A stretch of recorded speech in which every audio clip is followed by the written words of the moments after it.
നായന്മാരും ഇഴവരുകളെ നടത്തുന്ന കമ്മ്യൂണിസ്റ്റ് പാർട്ടിയും കോൺഗ്രസ് പാർട്ടിയും നാട്ടിൽ ഞങ്ങൾ വിവാഹം ഞാൻ കണ്ടു, ഒരെണ്ണം കണ്ടു. അപ്പൊ ഞാൻ എഴുതിയിട്ടുള്ളവരെണ്ണം ഞങ്ങൾ ഇന്ന് ഒന്നിച്ച് ജീവിക്കുന്നു. ഇതൊക്കെ എന്ന് പറഞ്ഞാൽ വളരെ 5% ബാക്കി നമ്മൾ ഈ പറയുന്ന 100 പേരുള്ളതിനകത്ത് 95 പേരും അമ്മയും അച്ഛനും നിശ്ചയിക്കുന്ന വിവാഹത്തിലുള്ളവരാണ്. അവരെന്താണ് നോക്കുന്നത്? അപ്പുറത്തിരിക്കുന്ന പെണ്ണോ ചെറുക്കനോ അവര് തമ്മിൽ ചേരുവോ എന്നാണോ പരിശോധിക്കുന്നത്? പരിശോധിക്കുന്നേ ഇല്ല. ജാതി ഏതാണോ മതം ഏതാന്ന് നോക്കും, നമ്മുടെ തരക്കാർ പിന്നെ പണക്കാരാണോ നോക്കും, അത് കഴിഞ്ഞിട്ട് അകലം, ഞങ്ങളുടെ വീട്ടിൽ നിന്ന് പോകാനുള്ള ദൂരം, ഇതൊക്കെയാണ് പരിശോധിക്കുന്നത്. ഈ 2 മനുഷ്യർക്ക് വ്യക്തികളെന്ന് പറയുന്ന 2 പേര്, ആണയും പെണ്ണിനും ഒരു ഇനിഷ്യേറ്റീവ് ഉള്ള ലോകമല്ല ഇതുവരെ ആരംഭിച്ചിട്ടില്ല. ഇവിടെ നമ്മൾ ദേശീയ കച്ചേരി പോയി വിവാഹം കഴിക്കാന്ന് പറയുന്ന ന്യായം അവിടെ ഉണ്ടെന്ന് നിങ്ങൾ പറയുന്നുണ്ട്, ഗവൺമെന്റ് ചെയ്യുന്നുണ്ട്, ആവശ്യപ്പെടുന്നുണ്ട്.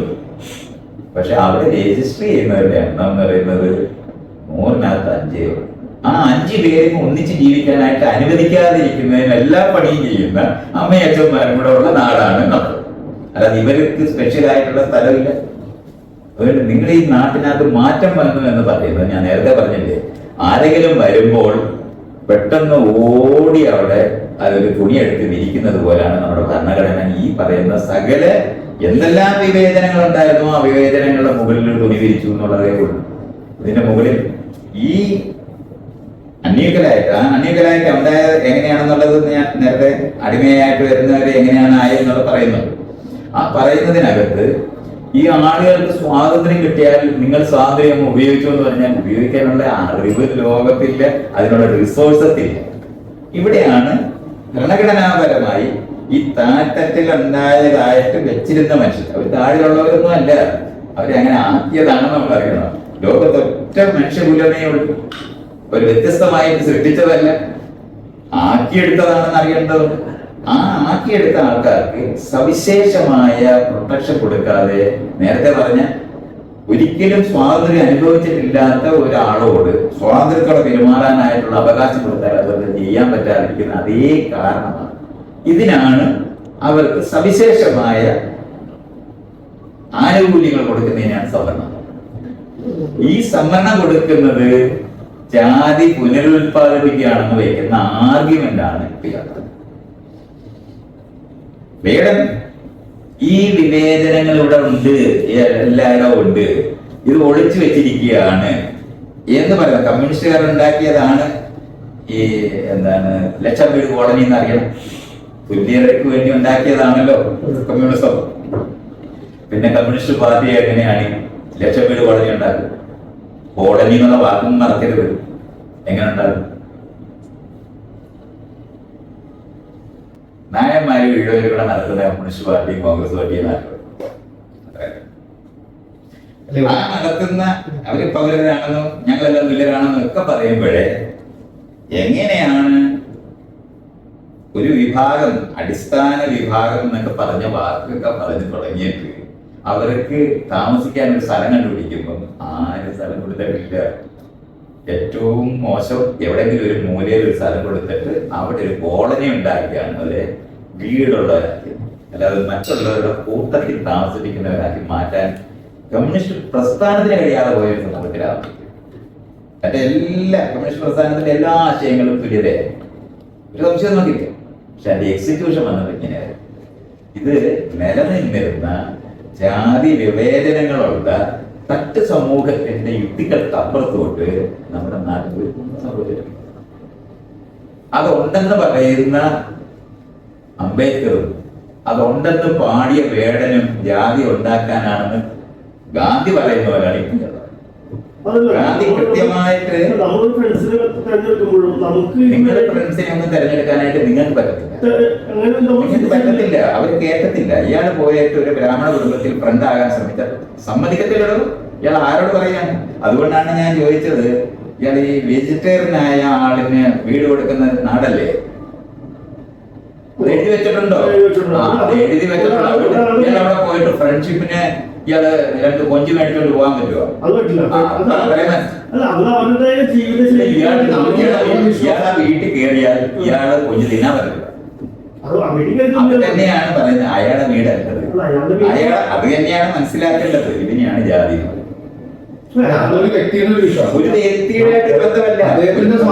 അങ്ങനെയാണെങ്കിൽ 40 പേരുടെ തലമുട്ട അടിച്ചത് വ്യക്തിയുടെ വിശ്വാസം കൊണ്ടാണ്.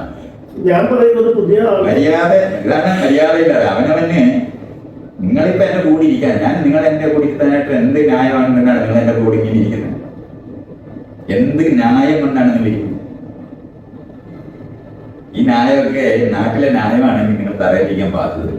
കാരണം ഞാൻ ഇത്രയും പ്രായമായവരെ ബഹുമാനിക്കണം പഠിപ്പിക്കുന്ന നാടാണ്. നിങ്ങൾക്ക് ഈ അനുഭവജ്ഞാനങ്ങളില്ല. നിങ്ങൾക്ക് ഞാൻ ഉണ്ടാക്കിയിട്ടുള്ള അല്ലെങ്കിൽ എൻ്റെ വീട്ടിൽ ജനിച്ച വഴി കിട്ടിയിരിക്കുന്ന ധനം എന്ന് പറഞ്ഞ സാധനങ്ങൾ ഇതൊന്നും ഇല്ലാത്ത ആൾക്കാരാണ് എൻ്റെ കൂടെ ഇരിക്കുന്നത്. ഈ ഇരിക്കുന്നെന്ന് പറയുന്നത് കുറച്ച് പേർക്ക് ഈ ഇരുപ്പിന് മാത്രമേ ഇപ്പോഴുള്ളത്. വീട്ടിൽ ഇപ്പോഴും കയറ്റാം. വീട്ടിൽ കയറ്റാത്ത കുടുംബങ്ങളാണ്. നിങ്ങൾക്ക് ഏതെങ്കിലും വീട്ടിൽ, കേരളത്തിൽ ഏതെങ്കിലും വീട്ടിൽ അടുക്കളയിൽ പണിയെടുക്കുന്ന സ്ത്രീകളോടൊപ്പം ഭക്ഷണം കഴിക്കുന്ന, അവരാണല്ലോ ഭക്ഷണം ഉണ്ടാക്കി നമുക്ക് ഒന്നിച്ചിരിക്കാം എന്ന് പറയുന്ന ഒരു വീട് നിങ്ങൾക്ക് കാണിക്കാം. നിങ്ങൾ അമേരിക്കയില് എന്താണ് ആഫ്രിക്കയിലും വെള്ളക്കാരും കറുത്തവരെന്ന് പറഞ്ഞ പേരെഴുതി വെച്ച പൈപ്പുണ്ട്, എന്താണ് വാഷിംഗ് മെഷീൻ ഉണ്ട്, ഇതെല്ലാം പറയും.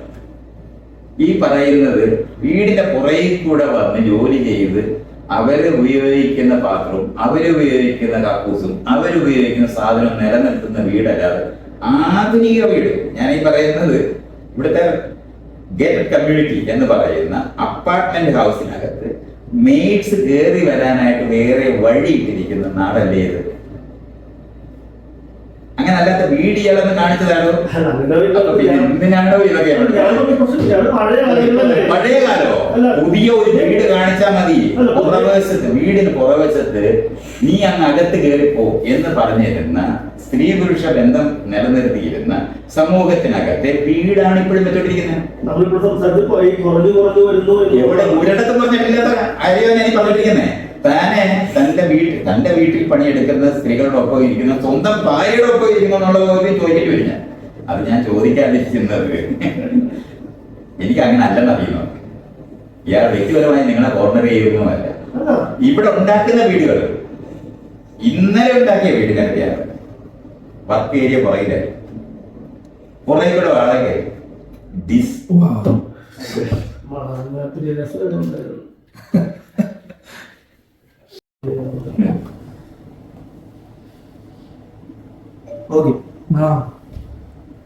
ഈ രണ്ടുപേര് ഗാന്ധി എന്താണ് സ്വന്തമായിട്ട് ഈ അധസ്ഥിത വിഭാഗത്തിന് ഒരു ഇലക്ടറേറ്റ് ഉണ്ടാക്കണമെന്ന് ആവശ്യപ്പെടുന്ന അംബേദ്കർ, അയാൾ ഈ നിലനിൽക്കുന്ന ജാതി വ്യവസ്ഥയ്ക്കകത്ത് ഇന്നത്തെ ജനാധിപത്യ വ്യവസ്ഥ അങ്ങോട്ട് കൊണ്ടുവന്നാൽ ഈ ഒരു മാറ്റവും വരാതെ ഈ കോളനികളിൽ പോകും എന്നറിഞ്ഞുകൊണ്ടാണ് അതിന്റെ റെപ്രസെന്റേഷൻ ഉണ്ടാകണമെന്ന് വിചാരിച്ചിട്ടാണ് അധസ്ഥിത വിഭാഗത്തിന്, ദളിത് വിഭാഗത്തിന് ഇലക്ടറേറ്റ് ഉണ്ടാക്കണം, അവരുടെ റെപ്രസെന്റേഷൻ ഉറപ്പാക്കണം എന്ന് പറഞ്ഞിട്ട് വെച്ച സമയത്ത് അത് സമൂഹത്തിനെ വിഭജിക്കും, ജാതിക്ക് വിരുദ്ധമായിട്ടുള്ള പണിയാണ് ഈ ചെയ്യുന്നത്, ഇത് നിങ്ങൾ ചെയ്തുകൂടാ, നമ്മൾ ഹിന്ദുക്കൾ ഒന്നിച്ച് നിൽക്കണമെന്നൊക്കെ പറഞ്ഞ് ഗാന്ധി പട്ടിണി കിടന്നാണ് പൂനാത്തായിട്ടുള്ളത്.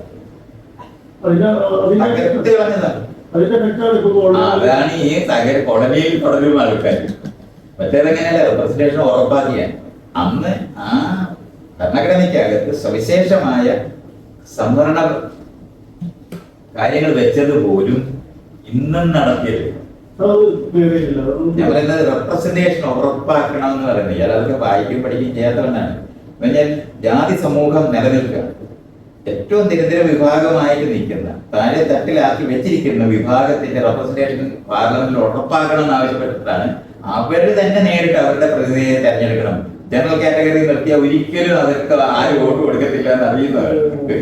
അത് ചെയ്യാനായിട്ട് അംബേദ്കർ പരമാവധി പാടുപെട്ടതാണ്. ആ റെപ്രസെന്റേഷൻ ഉറപ്പാക്കുന്ന പറ്റത്തിലെ ഹിന്ദുക്കളുടെ മുഴുവൻ ജനറലായിട്ട് നിർത്തണമെന്ന് ഗാന്ധി പട്ടിണി കിടന്നാണ് അത് ചെയ്തത്. ആ ചെയ്തെടുത്തത് കാരണം റെപ്രസെന്റേഷൻ ഇതുവരെ ഉണ്ടായിട്ടില്ല. ആകെപ്പെടെ ഒറ്റയ്ക്കും തെറ്റയ്ക്കും ഒരു KR നാരായണൻ, ഒരു മുർമു ഒക്കെ അവിടെ പോയി ഇങ്ങനെ ഒറ്റയ്ക്ക് ഇരിക്കും എന്നുള്ളതല്ലാതെ ആ ജനവിഭാഗത്തിന്റെ റെപ്രസെന്റേഷൻ ഒരിക്കലും ഉറപ്പാക്കാൻ കഴിയാതെ എത്ര BBC-യിലൊരു ഇതുണ്ട്, അവസാനത്തെ അദ്ദേഹത്തിന്റെ ഒരു ഇതുണ്ട്, ഇന്ത്യയിൽ ജനാധിപത്യം വർക്ക് ചെയ്യത്തില്ല. അങ്ങനെ അപ്പൊ നമ്മൾ അന്തം വിട്ടു പോകും. ഇത്രയും ഭരണഘടനയും സകല സാധനം എഴുതിയ ആൾ ഇങ്ങനെ എങ്ങനെ പറയും?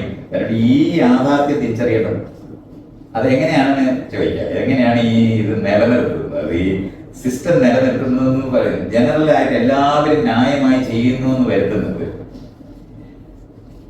നമ്മളൊരു ക്വിസ് വയ്ക്കാം. ക്വിസ് വെച്ചിട്ട് നമ്മുടെ അട്ടപ്പാടിയിലുള്ള കുട്ടികൾ, ഇവിടുത്തെ ദളിത് കമ്മ്യൂണിറ്റികളിൽ ഉള്ള കുട്ടികൾ, ഗ്രാമങ്ങളിൽ വളരുന്ന കുട്ടികൾ, ഇങ്ങനെ ഈ ബാക്കി ഞാൻ ഇങ്ങനെ ഗ്രാമങ്ങളിൽ വളരുന്ന ആരാണെന്ന് പോലും ചോദിക്കാത്ത കുട്ടികളെന്ന് ഞാൻ ഉണ്ട്. നഗരങ്ങളിൽ വളരുന്ന കുട്ടികൾ ഇത്രയും നേരങ്ങളെ കൊണ്ടുവന്ന് വെച്ചിട്ട് ഇവരുടെ IQ പരിശോധിക്കാൻ എന്നിട്ട് ചോദ്യം ചോദിക്കുന്നത് എങ്ങനെയാണ്? റോക്കറ്റ് ആദ്യം ആര് കണ്ടുപിടിച്ചു? ആര് ഉത്തരം പറയും? നഗരത്തിലുള്ള ഉത്തരം, ഗ്രാമത്തിലുള്ളവർക്കുള്ള ഉത്തരം, പിന്നെ മറ്റേ രണ്ടെണ്ണം തീരെ പറയും. 50 ചോദ്യം നമുക്ക് ഇങ്ങനെ വയ്ക്കാം. എല്ലാം ജനറൽ ചോദ്യം. മറ്റേത് പറയും മീനിനോട് മരത്തെ കയറാൻ അറിയാവുന്ന ചോദിക്കുകയും കുരങ്ങനോട് നീന്താൻ അറിയാവുന്ന ചോദിക്കുകയും ചെയ്യുന്നത് പോലുള്ള ചോദ്യങ്ങൾ. ഈ ചോദ്യങ്ങളിനകത്ത് വളരെ എല്ലാവർക്കും വേണ്ടി ചോദിക്കുന്ന ചോദ്യം പോലെ നമുക്ക് അഭിനയിക്കാൻ പറ്റും. പക്ഷെ അവർക്ക് ഉത്തരം പറയാൻ പറ്റും. അവരെല്ലാവരും ബുദ്ധിയില്ലാത്തവരാണെന്ന് കാണിക്കാൻ ആ ഒറ്റ ചോദ്യം കൊണ്ട് പറ്റും. അട്ടപ്പാടിയിൽ നിന്ന് വന്ന ആദിവാസികൾ, ദളിതരായിരിക്കുന്നവർ, ഗ്രാമത്തിൽ വളർന്നവർ ഒരുപോലെ ഈ ചോദ്യത്തിന് ഉത്തരം പറയാം. ജനറൽ ചോദ്യമാണ് ചോദിക്കുന്നതെന്ന് എല്ലാവർക്കും കാണാവുന്ന സാധനമാണ്. അടുത്ത ഈ ചോദ്യത്തിനകത്ത് തന്നെ ചോദ്യം ഇങ്ങനെയാണ്. ജനറൽ ചോദ്യം: തേൻ എവിടെ നിന്ന് എടുക്കാം? ആരുത്തരം പറയും? അപ്പൊ ആദിവാസികൾ ഉത്തരം പറയും. ഇതാണ് പരീക്ഷ എന്ന് പറയുന്ന ലോകം നിൽക്കുന്നത്.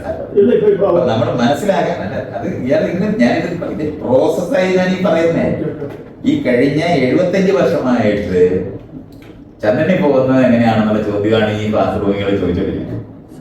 അപ്പൊ ദളിത് വിഭാഗത്തിൽ പെട്ടുന്ന ആൾക്കാരായിരിക്കുന്ന ആൾക്കാർ, അതിന് താഴോട്ടുള്ള ആൾക്കാർ, ദാരിദ്ര്യം നിലനിർത്തിയിരുന്ന ആൾക്കാരുടെ അവർക്ക് ഈ ചോദ്യത്തിന് ഉത്തരം എഴുതാൻ പറ്റില്ല.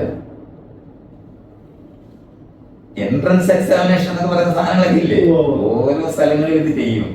നിങ്ങളിത് ഈ കൊച്ച് നഴ്സറി ക്ലാസ്സിൽ എൻട്രൻസ് ഇല്ലേ, അവരെവിടെ നിന്ന് ഈ ചോദ്യത്തിന് ഉത്തരം എഴുതും? നമ്മൾ വെറുതെ നോക്കിയാൽ മതി. അട്ടപ്പാടിയിലെ കുട്ടികളും ദളിത് കമ്മ്യൂണിറ്റി പെടുന്ന കുട്ടികൾ ഈ പറയുന്ന ഗ്രാമത്തിൽ കഴിയുന്നവരോടും ഈ ചോദ്യങ്ങൾ ചോദിച്ചാൽ അവരുടെ എല്ലാം ബുദ്ധിയില്ലാത്തവരാണെന്ന് തെളിയിക്കാം. അങ്ങനെയാണ് ഈ നിലനിൽക്കുന്ന വളരെ എന്താ പറയണ്ടേ, എല്ലാവർക്കും ഉള്ള ചോദ്യം ചോദിച്ചിരിക്കുന്ന കാര്യം എല്ലാവർക്കും കാണാൻ പറ്റും. ചന്ദ്രനിൽ പോകുന്നത് എങ്ങനെയാണെന്നുള്ള ചോദ്യം വളരെ ജനറലായ ചോദ്യമല്ലേ. ഇതുപോലുള്ള ചോദ്യങ്ങൾ ഇതാണ് IAS എന്ന് പറയുന്നത്, IPS എന്ന് പറയുന്നത്. ഈ എൻട്രൻസ് എക്സാമിനേഷൻസ് എന്ന് പറയുന്നത് മുഴുവനും ഏത് വിഭാഗം ഇതിന് ഉത്തരം പറയുമെന്ന് അറിഞ്ഞിട്ടുള്ള ചോദ്യങ്ങൾ തന്നെയാണ്. പക്ഷെ ന്യായമായ ചോദ്യമായിട്ട് നമുക്ക് തോന്നും. ഇയാളുടെ വീട്ടിൽ ജനിച്ചു വളർന്നാൽ രാവിലെ ഒരു വൈകുന്നേരം വരെ വീട്ടിൽ അമ്മയും അച്ഛനും അധ്വാനിക്കുന്ന വീട്ടിലെ കുട്ടികളെ നോക്കാൻ ആരും ഇല്ലാതിരിക്കുന്ന വീട്ടിൽ വളർന്നവരാണ് ഈ ദരിദ്രരായ ആൾക്കാർ. അവരുടെ വീട്ടിനകത്ത് ഒരൊറ്റ പുസ്തകം പോലും കാണത്തില്ല. ഈ ഇരിക്കുന്ന ആൾക്കാരോട് ചോദിക്കണം. അവർക്ക് ബുദ്ധിയില്ലാത്തതല്ല, അവരുടെ പരിചിതമായ ലോകത്തെ ബുദ്ധിയെ പറ്റിയുള്ള ചോദ്യമാണ് ചോദിക്കുന്നത്. മീനോട് മരത്തെ കയറാൻ പറ്റുമെന്ന് ചോദിക്കരുത്.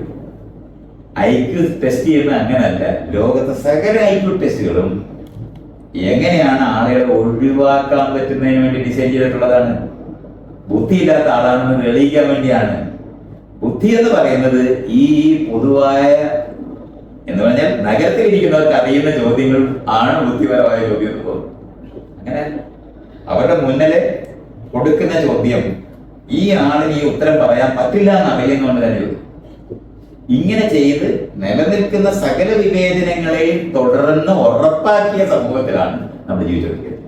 ഇതുകൊണ്ടാണ് ഇന്നും തനിക്ക് നായർ മാട്രിമോണിയും ഈഴവ മാട്രിമോണിയും ബ്രാഹ്മണ മാട്രിമോണിയും ഞങ്ങളുടെ ആൾക്കാർ പറഞ്ഞാൽ ഗ്രാമത്തിന്റെ ഒരു പ്രദേശത്ത് മറ്റുള്ളവർക്ക് താമസിക്കാനേ പറ്റത്തില്ല.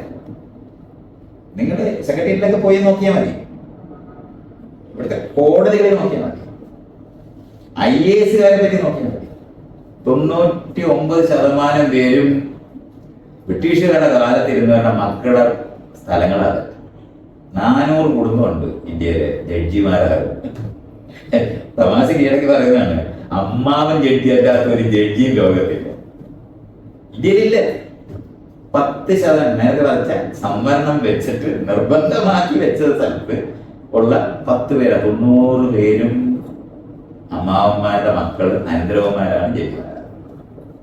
കുടുംബപരമായി ജാതീയമായി വിഭജിക്കപ്പെട്ട സമൂഹത്തിനെ തൊട്ടിട്ടില്ല കർണാടക. നമ്മളറിയണം, ഇത് മാറണമെന്നുണ്ടെങ്കിൽ ചെയ്യേണ്ട പണികളുണ്ട്, അത് തൊട്ടിട്ടില്ല. അത് തൊടാനായിട്ട് ശ്രമിച്ചതാണ് മണ്ഡൽ കമ്മീഷൻ. അന്ന് അവര് തീ കത്തി ആത്മഹത്യ ചെയ്ത് അത് നിർത്തി. നമ്മൾ വെറുതെ നോക്കിയാൽ മതി. ഇപ്പൊ പോലും ഈ ഇവിടുത്തെ ദേവസ്വം ബോർഡിനകത്തെ ആൾക്കാരുടെ ഇതെടുത്താൽ മതി. പൂജയ്ക്ക് എന്തുകൊണ്ടാണ് പഠിച്ച ആളിന് പൂജിക്കാൻ പറ്റുന്നത്? കർമ്മം കൊണ്ടാണ് പഠിച്ചവരാണ്. ജനിച്ചല്ല ഒരാൾ ബ്രാഹ്മണനാകുന്നത്, കർമ്മം കൊണ്ടാണെന്നുള്ള സിദ്ധാന്തം പറയുമ്പോൾ പറയും. പക്ഷെ എവിടെയൊക്കെ നിങ്ങൾക്ക് കർമ്മം കൊണ്ട് ബ്രാഹ്മണനായ ആളിന് ജോലി പൂജയ്ക്ക് എടുക്കുമോ? അപ്പൊ നമ്മുടെ നാട്ടിലെല്ലാവരും കൂടമാണിക്യം കണ്ടായിരുന്നു. ഇയാൾ ഈ പറയുന്ന പോലെ ഇതിങ്ങനെ ജാതി മനസ്സിലുള്ള മനോഭാവമല്ല, അത് യാഥാർത്ഥ്യമാണ്, സാമൂഹ്യ യാഥാർത്ഥ്യം. ആ സാമൂഹ്യ യാഥാർത്ഥ്യത്തിനെ മാറ്റാനുള്ള പണിയെടുക്കും. അവിടെ ഇങ്ങനെയാണ് എന്ന് പറഞ്ഞ ആള് ജാതി ഉണ്ടാക്കുന്ന ആളാണെന്ന് പറയുന്നത് സംവരണം കൊണ്ടാണ് ജാതി ഉണ്ടാക്കുന്നതെന്ന് ഈ സംവരണ വിരുദ്ധത പറയുന്നതിൽ പഠിക്കും. അറിയണം, നമ്മളിതറിയണം. അല്ലാതെ വേടം പറയുമ്പോഴല്ല ഇതല്ലാന്ന്, വേടം അത് അനുഭവിച്ചതുകൊണ്ടാണ്. അയാളത് പാട്ടി പറഞ്ഞു എന്നുള്ളതേ ഉള്ളൂ. ഇത് TS ശ്യാംകുമാർ പറയുന്നുണ്ട്, സണ്ണി കവികാട് പറയുന്നുണ്ട്, ഇവരെല്ലാം പറയുന്നുണ്ട്. അനുഭവിച്ച് വളരുന്ന സമയത്ത് ഇയാള് ഒരു എന്തവകാശം, വീട് വാടകയ്ക്ക് കൊടുക്കുമ്പോൾ അവിടെ വെജിറ്റേറിയൻ ഭരണം എന്ന് എഴുതി വയ്ക്കുന്നത് അവകാശമായിട്ട് ഇയാൾ കാണുന്നതുകൊണ്ടാണ്. ഈ റോഡിനകത്ത് ഓട്ടോറിക്ഷ ഓടിക്കുന്ന ആളിന് ഓട്ടോറിക്ഷ ഓടിക്കാനായിട്ട് അതോടെ കഴിഞ്ഞാൽ പബ്ലിക് ട്രാൻസ്പോർട്ടാണ്. എനിക്ക് പോകണമെന്ന് പറയുന്നിടത്ത് പോയില്ലെന്നുണ്ടെങ്കിൽ കേസ് കൊടുക്കാനുള്ള അവകാശമുണ്ട്. നമുക്കത് ചെയ്യാറില്ലെന്നേ ഉള്ളൂ. ഞാൻ അങ്ങോട്ട് ഓടാൻ വരുന്നില്ല എന്ന് അവർ പറയുമ്പോൾ നമ്മൾ അനുസരിച്ച് പോകുന്നത് നമ്മുടെ ശീലം കൊണ്ടാണ്. അങ്ങനെ ഒരാൾ പറയാൻ അവകാശം. ഒരു ഓട്ടോറിക്ഷക്കാരനും ഒരു ടാക്സിക്കാരനും പബ്ലിക് ട്രാൻസ്പോർട്ട് ആയിട്ട് രജിസ്റ്റർ ചെയ്ത് കഴിഞ്ഞാൽ ഓടുന്നിടത്തേക്ക് പോകാനുള്ള നിയമപരമായ ശിക്ഷയുണ്ട്. പക്ഷെ ഈ വീട് വാടകയ്ക്ക് കൊടുക്കുമ്പോൾ വെജിറ്റേറിയനെ കൊടുക്കുന്നത് എഴുതി വെക്കാൻ പറ്റില്ല. പബ്ലിക് ആയിട്ട് എഴുതി വെക്കുന്ന സാധനമാണ്. ടാക്സ് വേറെയാണ്. റിസോർട്ടുകളിൽ എഴുതി വെക്കാൻ പറ്റില്ല. പക്ഷെ ഇതെല്ലാം ചെയ്യുന്ന ആളാണ്. ഇയാൾ ഈ പറയുന്ന ഒരു സാധനവും വർക്ക് ചെയ്തിട്ടില്ല. ഈ പറഞ്ഞ പോലെ ഇലക്ഷന്റെ കാര്യം വരുമ്പോഴും ഓരോ ഏതാണോ മെജോറിറ്റി അവരുടെ ജാതിയോ മതവും നോക്കി ഈ പറയുന്ന എല്ലാ പാർട്ടിക്കാരും നിർത്തുന്നത്. പാർട്ടിക്കാർ നിർത്തുന്നത് എങ്ങനെയാണ്? അങ്ങനെ തന്നെ നിൽക്കുന്ന സമൂഹമായതുകൊണ്ടാണ്. അവിടെ വേറെ ആരും വോട്ട് കൊടുക്കത്തില്ല. ഇയാൾ വിചാരിക്കുന്നുണ്ടോ താൻ എന്നെ കൊണ്ട് ഈ കേരളത്തിന്റെ എല്ലാ മൂലയിലും എല്ലാ കോൺസ്റ്റിറ്റ്യൂഷൻ നിർത്തിയിട്ട് ജയിച്ചു കാണിക്കാൻ ഞാൻ കേസ് തരില്ല? പറ്റത്തില്ല. അത് തന്നെയാണ്. അതുകൊണ്ടാണ് മാറിയിട്ടില്ലെന്ന് അറിയാം. അല്ലാതെ രാഷ്ട്രീയക്കാര് മോശമായതുകൊണ്ടല്ല. ഒരു വോട്ടിന് ജയിക്കണമെന്ന് അറിയില്ല. അങ്ങനെയാണെങ്കിൽ ആ ഒരു മാറ്റം ഇവിടെ പുരോഗമനം പറയുന്ന പറയുന്നത് ഈ ജാതിക്കാരാണ്. ഈ പറയുന്ന മേൽജാതിയാണ് ഈ പുരോഗമനം പറയുന്നേ. അവര് നിന്നാ ജയിക്കത്തില്ലെന്നറിയും. അത്രയേ ഉള്ളൂ. ഇലക്ഷന് ജയിക്കേണ്ടതുണ്ട്. അത് ഭരണഘടനാപരമായി നിൽക്കുന്ന ഒരു പ്രശ്നം. അത് ഭരണഘടന കൊണ്ടുവന്നുകൊണ്ട് അല്ലെങ്കിൽ അങ്ങനത്തെ ഇലക്ഷൻ ഉണ്ടാകത്തില്ല. അതാത് ജാതി വിഭാഗങ്ങൾക്ക് അതാത് മതവിഭാഗങ്ങളുടെ ഇടയിൽ അവരുടെ ഇടയിൽ ഒരു കാൻഡിഡേറ്റിനെ നിർത്തിയാൽ ജയിക്കത്തുള്ളൂ എന്നുള്ള തിരിച്ചറിവുണ്ടായ രാഷ്ട്രീയ പാർട്ടിക്കാരാണ്. അതുകൊണ്ടാണ് സംഭവിച്ചത്. സ്വാതന്ത്ര്യ സമരത്തിന് ശേഷം അവരെല്ലാവരും നിർത്തുന്നുണ്ട്. ഇയാൾ പറയുന്നതാണെങ്കിൽ നല്ല ആളില്ല. എന്നെ നിങ്ങൾ ഈ കേരളത്തിനകത്ത് 144 കോൺസ്റ്റിറ്റ്യൂൻസിയിൽ നിർത്തിയിട്ട് 1000 വോട്ട് മേടിച്ചു തരാൻ ഞാൻ സമ്മതിക്കും. ഞാൻ സ്വതന്ത്രനായിട്ട് ഞാൻ രാഷ്ട്രീയ പാർട്ടിയെ വേണ്ടെന്ന് വെക്കും. യോഗ്യനാണെന്നാണല്ലോ നിങ്ങളിപ്പോ എന്നെ വിളിച്ച് ഇവിടുത്തെ ഈ സാധനം, ഇയാൾ യോഗ്യനാണെന്നാണല്ലോ വെപ്പ്. ഇയാൾക്ക് എനിക്ക് 1000 മേടിച്ചു തരാൻ ഞാൻ കേസ് അനങ്ങിയിട്ടില്ലടോ ഇന്ത്യയിലോ. ഒരു വ്യത്യാസം ഉണ്ടായിട്ടില്ല. ഭരണഘടന എന്ന് പറയുന്നത് ഞാൻ നേരത്തെ പറഞ്ഞില്ലേ, അടുക്ക് ജാലിന്റെ മുകളിൽ വിരിച്ച കമ്പളമാണ്, ഒരു തുണി മാത്രം, അല്ലാതെ ഇതിനകത്ത് അനങ്ങിയിട്ടില്ല. അവിടെ വിവേചനം നിൽക്കൊണ്ടെന്ന് പാടുന്ന വേടനല്ല ജാതി ഉണ്ടാക്കുന്നത്. ഈഴവ മാട്രിമോണിയൽ, നായർ മാട്രിമോണിയൽ എന്ന് പേരിട്ട് മാട്രിമോണിയൽ നടത്തുന്നതും ഇവിടുത്തെ സകല സ്ഥലത്തും ഇത്തരത്തിലുള്ള വിവേചനപരമായി ദിവസവും അത് വിവേചനമാണെന്ന് പോലും അറിഞ്ഞൂടാ. ഞാൻ നേരത്തെ വീടുകളെ പറഞ്ഞില്ലേ, പുറകിൽ കൂടെ ജോലി ചെയ്യുന്നവർ കയറി വരാൻ വഴിയിടുന്ന പുതിയ വീടുകളാണ്. പണ്ടത്തെ വീട് അങ്ങനെ ഉണ്ടാക്കിപ്പോയെന്ന് നമുക്ക് വിചാരിക്കാം. വർക്കേരിയയും ജോലിയും പുറയിൽ തന്നെ ഉണ്ടാക്കുന്ന വീടുകളെ ഉള്ളു. നീ അങ്ങ് അകത്ത് കയറിപ്പോ എന്ന് പണ്ട് പറഞ്ഞിരുന്ന പെണ്ണുങ്ങളോട് പറഞ്ഞിരുന്ന അങ്ങനെ ജാതി മത ലിംഗ വിവേചനം ഉറപ്പിച്ച സമൂഹമാണ്. ഒരു പുല്ലും നടന്നിട്ടില്ല. ആകെ നടന്നത് പബ്ലിക് ടോയ്ലറ്റുകൾ ഉണ്ടാകുന്ന സമയത്ത് തന്നെ നമുക്ക് നോക്കിയാൽ മതി. പബ്ലിക് ടോയ്ലറ്റ് ഇവിടുത്തെ ദരിദ്രവാസികളെ ഇപ്പോൾ ഉപയോഗിക്കുന്നത്. ബാക്കിയുള്ളവരെല്ലാം മുറിക്കാതെ ഈ ഹോട്ടലുകളുടെ മുറികളിൽ പോകും. 2 സാധനത്തിനകത്താണ് നിങ്ങൾ ജാതി ഇല്ലാതെ അനുഭവിക്കുന്നത്. അതിനകത്ത് വേറെ വഴിയില്ലാത്തതുകൊണ്ട് അത് ബസ്സും ട്രെയിനുമാണ്. ട്രെയിനകത്ത് തന്നെ 3-4 കമ്പാർട്ട്മെന്റ് ഉണ്ടാക്കാൻ പറ്റുന്ന കണ്ടുവിടെ first class, second class, third class ഒക്കെ. ബസ്സിനകത്ത് പണി പറ്റത്തില്ല എന്നുള്ളത് കൊണ്ടാണ് ആകെ ജനാധിപത്യപരമായി യാത്ര ചെയ്യുന്ന ജാതിയും അതും ഇല്ലെന്ന് തോന്നുന്ന ഏക ഇടവാണ്. നാരായണഗുരു ഒരു ക്ഷേത്രത്തിന് മുമ്പില് ജാതി ഭേദം മതദ്വേഷം ഏതുമില്ലാത്ത സൗകര്യം സോദരത്തിന് വാഴുന്ന മാതൃകാ സ്ഥാനമാണെന്ന് എഴുതി വെച്ചാൽ അവിടെ എല്ലാവരും പോകും. പോകത്തില്ല, ക്ഷേത്രമാണ്. ഞാൻ പോകത്തില്ല. എന്നാൽ ആ ക്ഷേത്രത്തിനകത്തെ ദൈവത്തിൽ വിശ്വസിക്കുന്നത് മാത്രമേ അവിടെ പോകുള്ളൂ. അല്ലാതെ അവിടെ എഴുതി വെച്ചിട്ട് കാര്യമില്ല. അസ്ഥാനത്ത് എഴുതി വെച്ച ഒരു പേപ്പറാണ്. അസ്ഥാനത്ത് വെച്ചത് നാരായണഗുരു അതിനുശേഷം ക്ഷേത്രം ഉണ്ടാക്കരുത് പിന്നീട് പറയുന്നുണ്ട്. അത് അദ്ദേഹം അത് ജീവിതത്തിൽ പഠിച്ചപ്പോൾ അപ്പോഴാണ് പറയുന്നത്, ഇനി തൊട്ട് വിദ്യാലയങ്ങൾ ഉണ്ടാക്കിയാൽ മതി, ക്ഷേത്രങ്ങൾ ആളുകൾക്ക് വൃത്തി ഉണ്ടാകുമെന്ന് വിചാരിച്ച് ഞാൻ ഉണ്ടാക്കിയതാണെന്നൊക്കെ അദ്ദേഹം പറയുന്നുണ്ട്. പക്ഷെ അതൊന്നും കൊണ്ട് ഉണ്ടാക്കി വെച്ച 100 ചില്ലാനം ക്ഷേത്രമുണ്ട്. അവിടെ മുഴുവനും അഹിന്ദുക്കൾക്ക് പ്രവേശനമില്ലാന്ന് എഴുതി വെക്കുന്ന ബോർഡ് ജഗന്നാഥ ക്ഷേത്രത്തിന്റെ മുന്നിൽ എഴുതി വെച്ചിട്ടുണ്ടായിരുന്നു. ഇതൊക്കെ നമ്മൾ കാണും. അതുകൊണ്ട് നിങ്ങൾ വിചാരിക്കുന്ന ഈ സാധനം അനങ്ങിയിട്ടില്ല. അതോ ആണെന്ന് പറയുന്ന വേടൻ ജാതി ഉണ്ടാക്കുന്നത് എന്നോട് പറയുന്നത്. അയാളിത് ഓർമ്മിപ്പിക്കുന്നത് അയാൾ പറയുന്നത് ശരിയാണ്.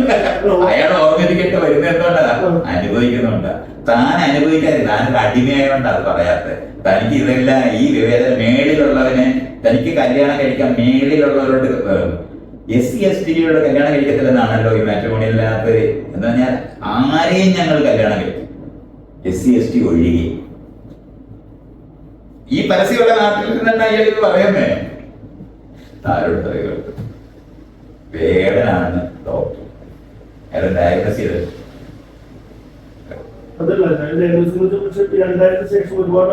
ഒരു വ്യത്യാസവും ഈ 2000-ന് ശേഷം ഉണ്ടെന്ന വ്യത്യാസം എന്നൊക്കെ പറയാൻ പറയുന്നത് വലിയ നഗരങ്ങളിലെ ആളുകളുടെ ഐഡന്റിറ്റി തിരിച്ചറിയാൻ പറ്റാതെ നഗരം ഉണ്ടാകുന്നുണ്ട്. നേരെ പറഞ്ഞ ബസ് ഉണ്ടാകുന്നത് പ്രാക്ടീസ് ചെയ്യാൻ പറ്റാത്തത്. നഗരങ്ങൾ ഉണ്ടാകുമ്പോൾ ഇയാളുകളുടെ മുഖർജി എന്ന് പറഞ്ഞാൽ ഇന്ന് കുന്താണെന്ന് ഇയാൾക്ക് അറിയില്ല, ജാട്ട് എന്ന് പറഞ്ഞാൽ ഇയാൾക്ക് അറിയില്ല. അതുകൊണ്ട് അവരെ പറ്റി ഇയാള് അതിന് ചെയ്യുന്ന എങ്ങനെയാണ്, വിവേചനം ചെയ്യുന്ന എങ്ങനെയാണ്? വടക്കേന്ത്യ എന്ന് പറയുന്ന മുഴുവൻ പേരും ബംഗാളി വിളിച്ചിട്ടെങ്കിൽ മലയാളികൾ വിളിക്കുന്നത് ആ വിവേചനമാണ് ചെയ്യുന്നത്. അല്ലാതെ അവൻ ജാർഖണ്ഡുകാരനാണോ ഒറീസക്കാരനാണോ അവനെ മേൽത്തട്ടിലാണോ വീഴുന്നത് ഇതൊന്നും നമ്മൾ ചെയ്യും. നിങ്ങൾ വിവേചനം അപ്പോഴും ചെയ്യും. ബംഗാളിന്ന് വിളിച്ച് വിവേചനം ചെയ്യും. ഈ വിവേചനം പഠിച്ചത് തന്നെ ഉള്ളൂ, ഒരു വ്യത്യാസമില്ല. തല കുത്തി ഒഴിച്ചു വെച്ചിരിക്കുന്ന അതേ വിവേചനം തന്നെയാണുള്ളത്. അതുകൊണ്ടാണ് ബംഗാളി മദ്രാസി വടക്കേന്ത്യക്കാരെ മദ്രാസികളെന്ന് വിളിച്ചിട്ടുണ്ട്. ഈ മലയാളികൾ ബംഗാളി എന്ന് വിളിക്കുന്നത് അവരിലുള്ള ഒരു വ്യത്യാസവും നിങ്ങൾ എടുക്കുന്നില്ല. അവരെ വിവേചനം കള്ളം പറയരുത്, കള്ളം പറയരുത്. ഒരെണ്ണ പോലും ഇല്ലെന്നേ. കാരണം അത് പൊളിച്ചു പോയത് നിങ്ങൾ പറയാതെ ഇവിടുത്തെ ഞാൻ നടത്തിയിട്ടുള്ള അത്രയും വിവാഹങ്ങൾ ഈ കേരളത്തിലെ ഒരാളും ചെയ്തിട്ടുണ്ടാക്കുകയാണ്. ഇതൊക്കെ എനിക്ക് അറിയുന്ന ആളാണ്. അതൊന്നും എന്നോട് പറഞ്ഞാൽ ഒരു രണ്ടുപേര് തമ്മിൽ ഇഷ്ടത്തോടെ വിവാഹം കഴിച്ചിട്ടുണ്ടോ അത് പൊളിച്ചു വരുന്ന വീടുകളേ ഉള്ളൂ. സകല പാലവും മരിക്കും. രണ്ടുപേര് തമ്മിൽ ജീവിക്കാനായിട്ട് പറ്റാതാക്കുന്നത് എങ്ങനെയാണെന്നുള്ളതിന്റെ സകല റിസർച്ചും ചെയ്യും. ഞാൻ പറഞ്ഞത് എന്തുകൊണ്ടാണ് ഇവിടുത്തെ രാഷ്ട്രീയ പാർട്ടിക്കാര് ഇത്തരത്തിലുള്ള വിവാഹങ്ങൾ പ്രൊമോട്ട് ചെയ്യാതിരിക്കുന്നത്? അവർ വോട്ട് പോകുന്നതാണ്. രാഷ്ട്രീയ പാർട്ടിക്കാർ പഠിച്ചതാണ്. അവർ സ്വതന്ത്രരായ ആൾക്കാരെയൊക്കെ കല്യാണം നിർത്തിയിട്ടുണ്ടായിരുന്നു. ആദ്യകാലത്ത് കോൺഗ്രസ്സുകാരും കമ്മ്യൂണിസ്റ്റുകാരും എല്ലാം സ്വാതന്ത്ര്യ സമരത്തിന് ശേഷം എല്ലാരും നിർത്തിയിട്ടുണ്ട്. ശരിക്കും ജയിക്കാതെ വന്നപ്പോഴാണ് ആരെ നിർത്തിയാൽ ജയിക്കുക തന്നെ. കാരണം ഒരാൾ ജയിക്കാതെ നിങ്ങൾക്ക് കഥയെന്ന് പറഞ്ഞിട്ട് കാര്യമില്ലല്ലോ. അല്ല, ഞങ്ങൾ നല്ല ആളുകളാണ്, നല്ല ആളുകളായ വിശ്വസിച്ചേക്കാം. ഒന്നിനോടാ അല്ല, നാട്ടിനകത്ത് ഈ പറയുന്ന എന്തെങ്കിലും ചെയ്യാനായിട്ട് ജയിക്കണം. എങ്ങനെങ്കിലും ജയിക്കണമെന്ന് അറിയുന്നവര് തന്നെയാണ് ഈ രാഷ്ട്രീയ പാർട്ടിക്കാരാണ്. അവര് ഈ രാഷ്ട്രീയ പാർട്ടിക്കാരെന്ന് പറയുമ്പോൾ അവരുടെ ആകാശത്തുനിന്ന് വീണവരാണ് തോന്നുന്നത്. നിങ്ങൾ പറയുന്ന ഈ ജാതി നിലനിർത്തുന്നവർ തന്നെ രാഷ്ട്രീയ പാർട്ടി. നായന്മാരുടെയും കമ്മ്യൂണിസ്റ്റ് പാർട്ടിയാണ്, ഈഴവരുടെ കമ്മ്യൂണിസ്റ്റ് പാർട്ടിയാണ്, ഈഴവരുടെ കോൺഗ്രസ് പാർട്ടിയാണ്, നായന്മാരുടെ കോൺഗ്രസ് പാർട്ടിയാണ് ഉള്ളത്. അല്ലാതെ രാഷ്ട്രീയക്കാർ വേറെ എങ്ങാണ്ട് ഇറക്കുമതി ചെയ്തിട്ടല്ലേ? എന്തൊരു പദത്തിലാണ്. ഒരു കാര്യമില്ല. ഇന്ത്യൻ കോൺസ്റ്റിറ്റ്യൂഷന് അനുസരിച്ചിട്ട് പ്രവർത്തിക്കുന്ന ഒരു കോടതിയില്ല. ഒരു കോടതിയില്ല. കോടതിക്കകത്ത് ഈ ജഡ്ജിയൊക്കെ ഇങ്ങനെ ഇപ്പോഴും ഉടുപ്പിടിക്കാനായിട്ട് യൂറോപ്പിൽ നടക്കുന്നത് ചെയ്തവരാണ്. യുവർ ഓണർ എന്ന് പറഞ്ഞാൽ കണിശമായിട്ട് നിങ്ങൾ എന്താണ് കേസ് ചെയ്യും. മിസ്റ്റർ ജഡ്ജ് എന്ന് പറഞ്ഞാൽ അപ്പത്തീരും ആ തീരും. ഇങ്ങനെ ഇരിക്കുന്ന ഹെറാർക്കിക്കലായിട്ടുള്ള മേല് കീഴുണ്ടാക്കി വെച്ചിരിക്കുന്ന കോടതിയും പട്ടാളവും പോലീസും അഡ്മിനിസ്ട്രേഷനും നിൽക്കുന്ന സ്ഥലത്ത് എന്ത് ജനാധിപത്യം വന്നെന്ന് അല്ലെങ്കിൽ എന്ത് തരത്തിലെ തുല്യത വന്നെന്ന് ജാതി പറയുന്നത് നിങ്ങൾ ഈ പറയുന്നത് നിങ്ങൾ കഥ പറയുന്നല്ല, നിങ്ങൾ തിരിച്ചറിവില്ലാത്ത അത്രയാണ്. അത് അനുഭവിച്ച് വളരുന്നവൻ ഈ പറയുന്ന ഇരട്ടത്താക്ക് പറയുമ്പോൾ പറയുന്നവനാണ് ഈ ജാതി ഉണ്ടാക്കിയത്. പറയുന്നതായി പറഞ്ഞോണ്ടിരിക്കുന്നത് ഇയാൾ അനുഭവിച്ചിട്ടുള്ളത് ഇയാൾക്ക് തിരിച്ചറിഞ്ഞുവിടാത്തോണ്ടാണ്. ഞാൻ പറയാതെ ഇയാൾ പോയിട്ട് ഞാനൊരു പൗരനാണ്, എനിക്ക് ഇന്ത്യയിൽ എവിടെയും യാത്ര ചെയ്യാൻ പറ്റത്തില്ലേ? നിയമപരമായിട്ട് പറ്റുമല്ലോ. പോയി കണ്ടിട്ടാണ്. ആ ബംഗാളി ഇവിടെ ബംഗാളി ആയില്ലേ? അവര് കിടക്കുന്ന എവിടെയാണ്? നിങ്ങളുടെ കൂടെ നിങ്ങൾ ബംഗാളികളെ ഉണ്ടാക്കിയ മലയാളികളല്ലേ ഇരിക്കുന്നേ? വിവേചനം. ഞാൻ നാട്ടിലൊരു മോട്ടം നടത്തി ആദ്യം ബംഗാളിയെ വിളിക്കും.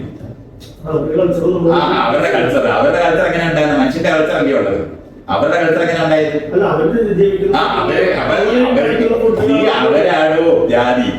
അവരാണ് ജാതി. അതാണ് വിവേചനം. താൻ ഇന്ത്യക്കാരനോ അല്ല പൗരനൊന്നും അല്ലല്ലോ. ബംഗാളി വേറെയാണല്ലോ. അപ്പൊ പിന്നെ അത് കഴിഞ്ഞു. അപ്പൊ അതുകൊണ്ട് ഇതാണ് ശീലം. താൻ ഈ അനുഭവിക്കുന്ന ജാതി തനിക്ക് അനുകൂലമായി നിൽക്കുമ്പോ ഒരു പ്രശ്നം തന്നെ. അല്ലാതെ താൻ ജാതിവാദിയാണ് എനിക്ക് സംശയമില്ല. ജാതിവാദിയാണ്. അതുകൊണ്ടാണ് തനിക്കിത് കൊള്ളുന്നത്. കാര്യമായിട്ട് വേടം പറഞ്ഞത് കൊണ്ടത് എന്തുകൊണ്ടാണ് എനിക്ക് ഈ ചോദ്യം എങ്ങനെ ഉണ്ടായത്? താൻ ജാതിവാദിയായതല്ല. പക്ഷെ അത് എനിക്ക് അറിഞ്ഞൂടാ. കാരണം ഇത് പറയുന്നത് വഴിയാണ്. കാരണം എന്റെ ഭർത്താവ് എന്നെ അടിക്കുമ്പോൾ നിങ്ങൾക്ക് എന്താണ് എന്ന് ചോദിക്കുന്ന ഭാര്യയാണ്. ഞങ്ങളുടെ പോലീസ് ഞങ്ങളെ തരുമ്പോൾ നിങ്ങൾക്ക് എന്താ കോൺഗ്രസ് എന്ന് ചോദിച്ച ആളാണ് ഞാൻ. എന്റെ മക്കളെ ഞാൻ അടിച്ചു വളർത്തും, നിങ്ങളെ ചോദിക്കാനാര്? ഈ ചോദ്യം ചോദിക്കുന്നവരാണ് ഉണ്ടായത്. താനാണ് ജാതിവാദി. താൻ ജാതിവാദിയാണെന്ന് തിരിച്ചറിയാൻ കഴിയാതെ പോകുന്നത് അത് നാട്ടിൽ ഇങ്ങനെയാണെന്ന് വിചാരിക്കുന്നത്. അപ്പോ പോലീസ് സ്റ്റേഷനിൽ ചെല്ലുമ്പോ ഇവിടെ ഇരിക്കട്ടെ നിന്നാ മതി എന്ന് പറഞ്ഞാൽ കാരണം നിൽക്കും. ഒരു പ്രശ്നം എനിക്ക് തോന്നത്തില്ല. വീട്ടിൽ ഒരു കംപ്ലൈന്റ് പറയാതെ പറയും. ഞാൻ പോലീസ് സ്റ്റേഷനിൽ പോയ അടി ആദ്യം മേടിക്കും. കയറുമ്പോഴേ എനിക്ക് അടി തന്നെ വരും. കാരണം ഞാൻ കയറി ചെല്ലുന്ന കാണുമ്പോൾ അവർക്കറിയാം ഇങ്ങനെ അനുസരണ ഇല്ലാത്തവരാണെന്ന്. കാരണം അവരുടെ അനുസരണ എന്ന് പറയുന്നത് മേൽക്കീഴുള്ള അനുസരണയാണ്. ഈ അനുസരണയല്ല ജനാധിപത്യത്തിന് കേന്ദ്രമല്ല, പരസ്പര ബഹുമാനം. അതുള്ള ഒരു സമൂഹത്തിന്റെ മണമടിക്കാത്ത നാടാണ്. അത് അങ്ങനെയാണെന്ന് പറയുന്നവരാണ് ജാതി പറയുന്നതെന്നും വിവേചനം പറയുന്നതെന്നും ചൂണ്ടിക്കാണിക്കുന്നവര് തനിക്ക് ക്യാൻസർ ആണെന്ന് പറഞ്ഞ ഡോക്ടർ മര്യാദ കെട്ടവനാണെന്ന് കേൾക്കാൻ പേടനെ ഇയാള് പറയും. ഇയാൾ കൊള്ളുന്നതുകൊണ്ട അമ്മയുടെ അച്ഛൻ അമ്മ ക്യാൻസർ ആണെന്ന് അവിടെ വെച്ച് പറഞ്ഞു, ഡോക്ടർ പറഞ്ഞു. വലിയ പ്രശ്നമാണ്. പിന്നെന്താ പറയണ്ടാത്ത? അയാൾക്ക് പ്രശ്നമാണെന്ന് പറയാനില്ലാത്ത ഇത് ഈ തട്ടിപ്പൊത്തി ഇതെല്ലാം കൂടെ വെച്ചോണ്ട് പോകണമെന്ന് ആലോചിക്കുന്ന ലോകമാണ്. നമ്മൾക്ക് നമ്മുടെ ജീവിതത്തിനെ പറ്റി മനസ്സിലാക്കി എങ്ങനെ മാറണം എന്ന് പഠിപ്പിക്കുന്നതാണ് തുല്യതയായിട്ട്. അറിഞ്ഞ് പെരുമാറുന്നവരാണ് അവര്. അറിഞ്ഞ് പെരുമാറാൻ അല്ലെ പറഞ്ഞാൽ അനുസരിക്കുന്നത് പ്രജയാണ്. തനിക്ക് പ്രജാബോധമാണുള്ളത്. അതുകൊണ്ടാണ് തനിക്കിത് മനസ്സിലാകാത്തത്. അറിഞ്ഞ് പെരുമാറുന്നവരാണ്. എങ്ങനെയാണ് ലോകമെന്ന് എന്താണെന്ന് അറിഞ്ഞിട്ട് അവിടെ വേണ്ടും വണ്ണം പെരുമാറുന്നതിന് ഉത്തരവാദിത്വവും അവകാശവും കടമയുള്ളതാണ് പറയുന്നത്. പ്രജയെന്ന് പറയുന്നത് പറഞ്ഞാലനുസരിക്കണം, അച്ചടക്കമുള്ള, എതിർവായില്ലാതെ പെരുമാറുന്നവരെയാണ് പ്രജ. അല്ലാതെ ഇയാൾ വിചാരിക്കുന്ന അനുസരണ എന്ന് പറയുന്നത് രണ്ടും ഒരുപോലെ നാട് മനസ്സിലാക്കി എങ്ങനെ പെരുമാറണമെന്ന് സ്വയം തീരുമാനിക്കുന്നവരാണ് പറയുന്നത്. അല്ലാതെ ഇവിടെ എഴുതി വയ്ക്കും. ഇവിടുത്തെ ഹൗസിംഗ് കോളനി മുഴുവൻ ഇങ്ങനെ എഴുതി വയ്ക്കും. ഇവിടെ എന്താണ് കല്യാണം കഴിക്കാത്തവർക്ക് ഇവിടെ താമസിക്കാൻ പറ്റത്തില്ല, അത് കഴിഞ്ഞിട്ട് ബാച്ചിലേഴ്സിന് താമസിക്കാൻ പറ്റത്തില്ല എന്നൊക്കെ എഴുതി വയ്ക്കുന്നതാണ് അനുസരണയുടെ ലോകം. അനുസരണയുടെ ലോകമല്ല ജനാധിപത്യം. അവകാശമുള്ളതല്ലേ. തനിക്ക് എത്ര വയസ്സുണ്ട്? 35 വയസ്സ്. എനിക്ക് 72 വയസ്സ്. 50 വയസ്സുള്ള ആളിന് 18 വയസ്സുള്ള ആളിന് ഒറ്റ വോട്ട്. അതാണ് ജനാധിപത്യത്തിന് അത്തരത്തില്ല. അല്ലാതെ പ്രായം കൊണ്ട് എനിക്ക് 2.5 വോട്ട് തരണ്ടേ? അങ്ങനെയാണല്ലോ നാട്ടിലെ നടപ്പ്. ഈ 2.5 വോട്ട് ഉണ്ടായിരുന്നാണ് രാജാവിന്റെ വീട്ടിലെ വോട്ട്. ടാക്സ് എത്ര കൂടുതൽ കൊടുക്കുന്ന അതിനനുസരിച്ച് വോട്ട് കിട്ടുക. ജനാധിപത്യത്തിനകത്ത് നമ്മൾ തുല്യരാകുക എന്ന് പറയുന്നത് എഴുതി വെച്ചിട്ടേ ഉള്ളൂ. ബാക്കി പ്രാക്ടീസ് ചെയ്ത് പഠിക്കേണ്ട. ഭയങ്കരമായിട്ട് എതിരഭിപ്രായമുണ്ട്. കാരണം ഇപ്പൊ എന്റെ പേഴ്സണലായിട്ട് കാര്യങ്ങളാണെങ്കിൽ ഞാൻ എന്റെ ഒരുപാട് ഫ്രണ്ട്സിന്റെ വീട്ടിൽ നിന്ന് ഇപ്പൊ നിങ്ങൾ പറയുന്ന പോലത്തെയുള്ള പറയുന്നു എന്ന് പറയില്ല, അതൊരു ഭക്ഷണത്തിന്റെ അത് ഉദ്ദേശിക്കുന്നത് പൊതുവെ പറയുന്ന എതിർക്കുന്ന ആൾക്കാരെയാണ് പറഞ്ഞത് മനസ്സിലാക്കി കഴിഞ്ഞു. ഇനി അത് വിശദീകരിക്കാം. ഇയാൾ അമേരിക്ക, ഞാൻ മനുഷ്യനാണെന്നും ഇന്ത്യൻ പൗരനാണെന്നും, ഞാൻ ഇന്ത്യൻ പൗരനാണെന്ന് പോലും അല്ലായിരുന്നു, മനുഷ്യനാണെന്ന് കാര്യം. ഞാൻ അമേരിക്കയിൽ ചെന്നാൽ അവർക്ക് ഞാൻ കറുത്തവരും വെളുത്തവരും വ്യത്യസ്തമായ രീതിയിൽ നിർത്തി ഞാൻ ചെന്നാല് വെളുത്തവരുള്ളടത്തൊക്കെ ഇയാള് അങ്ങ് ചെന്നാൽ എല്ലാ വീട്ടിലും ഇയാളെ അങ്ങ് കയറ്റുമോ? ഇയാൾ കയറാൻ ശ്രമിച്ചാൽ അക്രമമായിട്ടല്ലേ കാണുള്ളൂ. അതുകൊണ്ട് ഇയാൾ ഒരു സംഭവം നടന്നല്ല. അല്ലാതെ ഇയാളെ അനുവദിച്ചെടുത്ത് മാത്രമാണ് ഇയാൾ ഈ പോകുന്നത്. ഇയാൾ വേറെ ആളുകൾ പറഞ്ഞാൽ ഇയാളുടെ വീട്ടിനകത്തെ സ്ഥലത്തേക്ക് ബംഗാളിയെ എത്തത്തില്ല. ബംഗാളി ഇല്ല, ഉള്ള ആളല്ലേ. ബംഗാളി നല്ല വിളിക്കുന്നത് തന്നെയാണ് വിവേചനം. തനിക്ക് ജാതിയും മതവും സകല വിവേചനമുള്ള ആളാണ്. തനിക്ക് ഇപ്പം എന്റെ അയലത്തുകാരനെ ഞാൻ അറിയുന്ന ആളിനോട് ചെയ്യുന്നില്ലെന്നൊക്കെ പറയുന്നത് അവരെ അനുവദിക്കുന്നുണ്ട്. അല്ലാതെ താനെ ഏതെങ്കിലും ബ്രാഹ്മണ കുടുംബത്തിൽ കല്യാണം കഴിക്കാന്ന് പോയത് പിന്നെ എന്തിനാണ് ഇതൊക്കെ പറയുന്നത്? വെറുതെ എന്തിനാ ഇതൊക്കെ പറയുന്നത്? ഇവിടെ ഇതൊന്നും ഇല്ലെന്ന് പറയുന്നത് എന്തിനാണ്? ഇതുകൊണ്ടാണ് ഞാൻ ചോദിച്ചത്, ജാതി മാട്രിമോണികള് ഇവിടെ ഉണ്ടായിരിക്കുന്നത് വേടം പറിച്ച വീണ്ടും ഇയാളെ എനിക്ക് പറഞ്ഞു തരാണ്.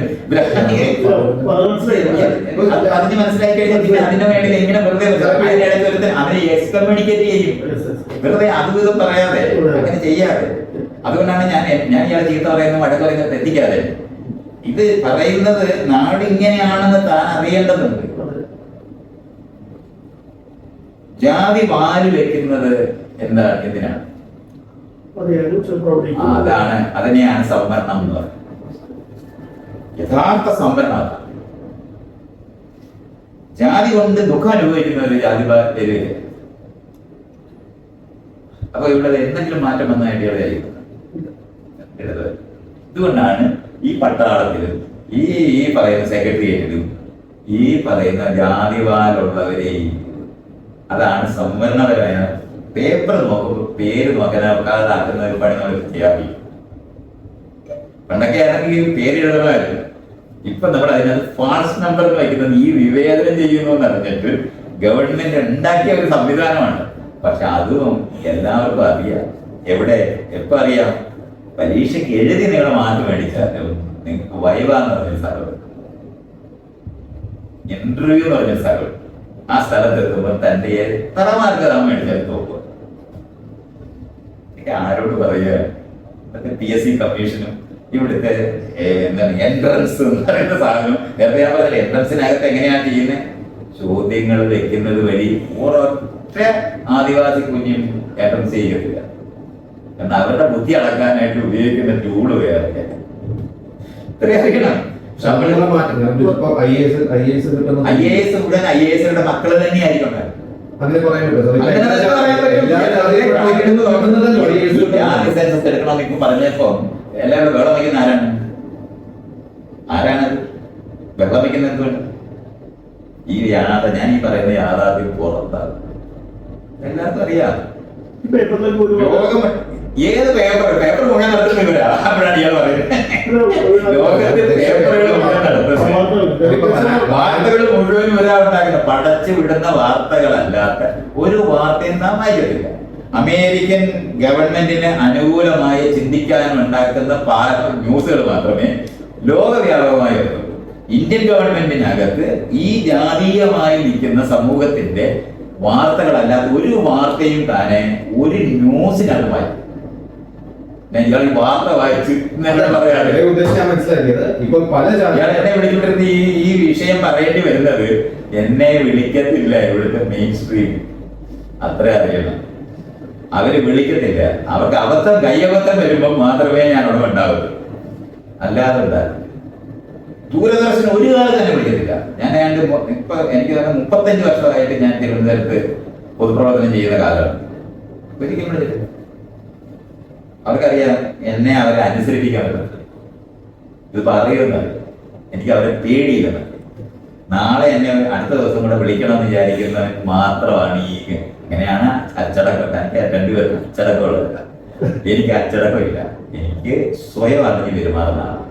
ഞാൻ ആരെയും കൊന്നിട്ടില്ല, ആരെയും വെട്ടിയിട്ടില്ല, ഒരു മനുഷ്യനെ ദ്രോഹിക്കുന്ന ഒരു പ്രവൃത്തിയും ചെയ്തിട്ടില്ല.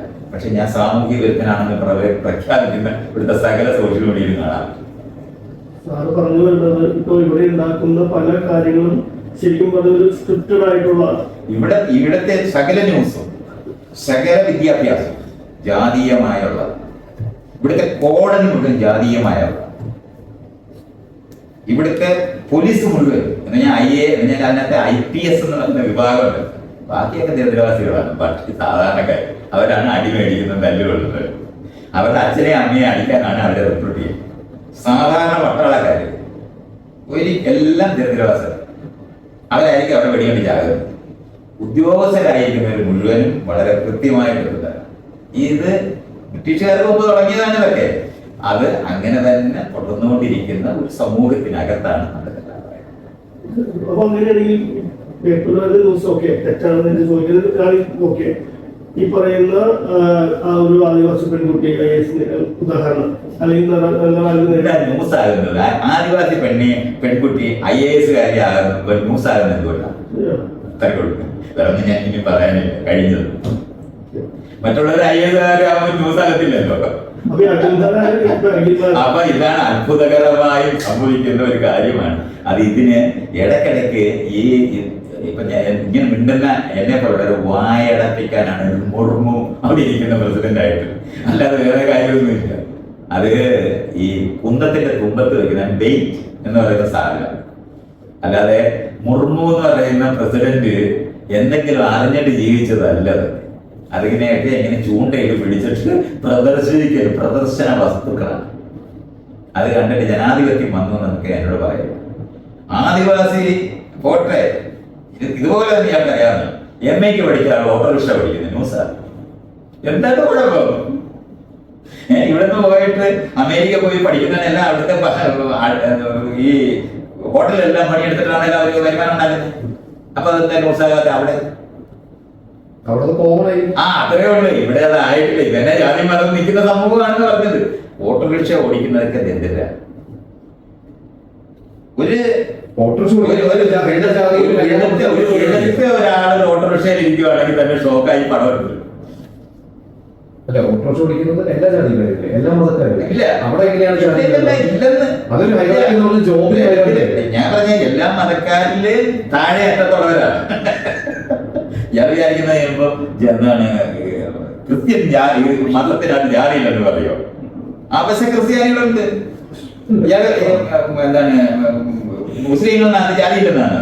ഇവിടുത്തെ സകല ജാതി ഈ സകല മതത്തിലുണ്ട്. അതിനകത്ത് ഏറ്റവും അധസ്ഥിത വിഭാഗമാണ് അവിടെ ഇരിക്കുന്നത്. അല്ലാതെ മതം കൊണ്ട് ഈ മാറ്റമൊന്നും വന്നിട്ടില്ല. അങ്ങനെ ഉണ്ടായിരുന്നത് സ്വാതന്ത്ര്യം കിട്ടുന്ന തൊട്ട് മുമ്പ് മതം മാറിയാൽ റോഡെ നടക്കാൻ പറ്റുമെന്ന് അറിയുന്നത് കൊണ്ടാണ് അധസ്ഥിത വിഭാഗത്തിലുള്ള ഒത്തിരി പേര് മതം മാറി. അങ്ങനെ മാറിയിട്ടുള്ളവരാണ്. പക്ഷെ അവരെല്ലാം അവശ്യ ക്രിസ്ത്യാനികളുണ്ട്. എന്താണ് വേറൊക്കെ ഉണ്ടല്ലേ ഈ ക്രിസ്തു മതം എടുത്താൽ സിറിയൻ ക്രിസ്ത്യൻസ്, മർത്തോമാനും ജാക്കോബൈറ്റ് എന്നൊക്കെ പറയും. എല്ലാം ജാതികളാണ് ഇതെല്ലാം. അവർക്ക് മേല് കീഴാനുള്ള അനുഭവമുണ്ട്. ലത്തീൻ ക്രിസ്ത്യാനികൾ എന്ന് പറയുന്ന മുക്കുവരാണ് അവരെ അങ്ങനെ തന്നെയാണ് നിലനിർത്തിയിരിക്കുന്നത്. ഇതൊന്നും നമുക്ക് പറഞ്ഞു തരണ്ട, അങ്ങനെ പറഞ്ഞ് എനിക്ക് മനസ്സിലാക്കി തരണ്ട. എല്ലാ മതക്കാരും ഉണ്ടെന്ന് പറഞ്ഞാൽ അത് മാറിപ്പോയെന്ന് തോന്നും. ഒന്നും മാറിയിട്ടില്ല. ദരിദ്രരായ ആൾക്കാര് ഏത് മതത്തിലിരുന്നാലും ഏത് വിഭാഗത്തിലിരുന്നാലും അവരെയും കാണും. പക്ഷെ അതിനകത്ത് വളരെ ക്ലിയർ കട്ടായിട്ട് ജാതി നിലനിന്ന സമൂഹം സുന്നി ഷിയ എന്ന് പറയുന്നതൊക്കെ പോലെ തന്നെ തഴോട്ട് അറ്റത്ത് വരെ ഉണ്ട്. വിളക്കത്ത് തന്നെ നായരെന്ന് വിളിച്ച നായന്മാരില്ലേ, അവരൊക്കെ എല്ലാം അറിയോ? മേനോന്മാര് ഇതന്നെയുള്ളത്. അപ്പൊ അങ്ങനെ അല്ലത്. അതുകൊണ്ട് ജാതി വർക്ക് ചെയ്യുന്ന രീതിയാണ്. അതുകൊണ്ട് അത് ഈ പറയുന്ന മനുഷ്യന്മാര് ജാതിവാദ വെക്കുന്നുണ്ടോ? ഞാൻ പിന്നെ അവർ പറയുന്നത് കേൾക്കുന്നുണ്ട്, കേൾക്കുകയില്ല. കാരണം അത്രത്തോളം പോലും സ്വന്തം ജീവിതത്തിനകത്ത് മാറ്റം ഉണ്ടാക്കാൻ ശ്രമിക്കാത്ത ആൾക്കാര്. പിന്നെ അവരെ പറ്റി അവരുടെ ഒരു ഉപരിയും ഞാൻ ഇതൊക്കെ നമുക്ക് ചെയ്യാൻ ബാധ്യതയുള്ളവരാ. നമ്മൾ വടക്കേ ഇന്ത്യയിലോട്ട് പോകുമ്പോൾ ഇവിടുത്തെ ഒരു ജാതിയും നമുക്ക് അവിടെ വന്ന് കാണിക്കാൻ പറ്റില്ല. അപ്പൊ നമ്മുടെ ഉദ്യോഗമാണ് അവിടെ ആൾക്കാർ കാണുന്നത്, ധനമാണ്. ഇത്രയുള്ള വ്യത്യാസം. അപ്പൊ ധനമുള്ള ക്ലബിലേക്ക് ഇയാളെ കയറും, ഉദ്യോഗമുള്ള ക്ലബിൽ കയറും. പക്ഷെ അവിടെ വെച്ച് അറിയാതെ ഇയാള് ഇവിടെ താഴ്ന്ന സമൂഹത്തിൽ നിന്നാ ഞാൻ വന്നെന്നങ്ങനെ അറിയാതെ അങ്ങനെ പറഞ്ഞു പോയാലും അങ്ങോട്ട് താൻ താഴെ. പട്ടാളത്തിലായാലും പോലീസിലായാലും താനും പോയി. ഈ ഇവിടുത്തെ പോലീസ് ഉണ്ടല്ലോ, IAS-കാരെ, വടക്കേ ഇന്ത്യയിൽ നിന്ന് വരുന്ന IAS-കാരും തെക്കേ ഇന്ത്യയിൽ നിന്ന് വരുന്ന IAS-കാരും തമ്മിൽ നല്ല അടിയുണ്ട്. മലയാളി IAS-കാരും തെക്കേ വടക്കേ ഇന്ത്യൻ IAS-കാരും തമ്മിൽ നല്ല ലോബികളായിട്ട് നിൽക്കും. ഇതെല്ലാം ഈ വിവേചനങ്ങൾ മുഴുവൻ നിൽക്കുന്ന സാധനം. അധികാരമുള്ളവരുടെ ഇടയിലുള്ള വിവേചനത്തിനെ പറ്റി ഞാനാ പറയും. ഇയാള് വിചാരിക്കുന്നുണ്ട് ദ്വിവേദികളെ കല്യാണം കഴിക്കുന്നു. കല്യാണം കഴിക്കത്തില്ല. അവർ രണ്ടുപേരും ബ്രാഹ്മണരാണ്. ചതുർവേദിയുണ്ട്, കല്യാണം കഴിക്കത്തില്ല. ഇതൊക്കെ നിൽക്കുന്ന സമൂഹം തന്നെയായിരുന്നു. ഒരു വ്യത്യാസം വന്നിട്ടില്ല. അഴിച്ചു പണിയുന്നു. അത് സ്ഥാപനങ്ങളൊക്കെ അഴിച്ചു പണിയുന്നു. ഒത്തിരി പണിയെടുക്കുന്നുണ്ട്.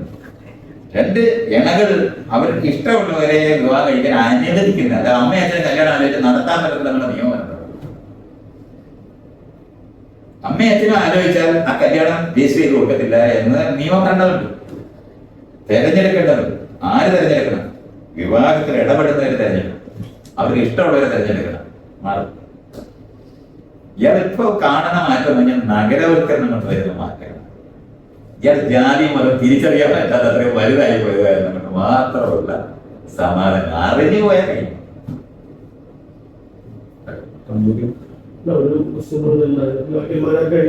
അത് എനിക്ക് മാരാരൊന്നും ഇല്ലല്ലോ.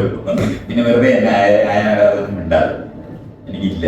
അത് അങ്ങനത്തെ പേര് ഞാൻ പറഞ്ഞില്ലേ, ജാതികാരുടെ പേരിട്ട് എനിക്ക് അവരൊന്നും മറുവശത്തില്ല.